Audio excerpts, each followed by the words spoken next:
Hello everyone, it's me JP from UniqueTutorials. Today in this video I will show you how to add or remove any app shortcuts in the lock screen of Pixel smartphones and tablets. So without further more delay, let's begin. So firstly let me show you by going to the lock screen. So now you can see here on the left bottom we have one app shortcut icons. So in order to add or remove these app shortcuts, what you need to do is just open the settings and just click on this display and touch.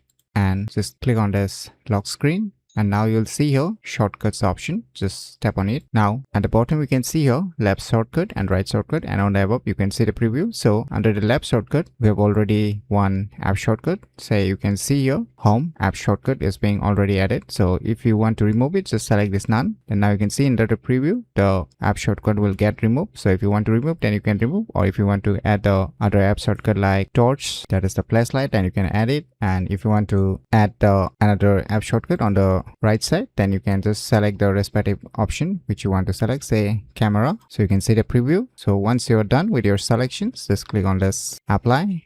And now you can minimize it. Now let us go back to the lock screen and check if it is added or not. So finally you can see on the left side and on the right side we have added our app shortcuts. So by using these cool tricks, you can easily add or remove any app shortcuts in the lock screen of Pixel smartphones and tablets very easily. So if you never known about these cool tricks, then you should definitely give it a try. So if you find this video tutorial useful, please click on the thumbs like button, and if you're new to our channel, click on the subscribe button. And lastly, thanks for watching.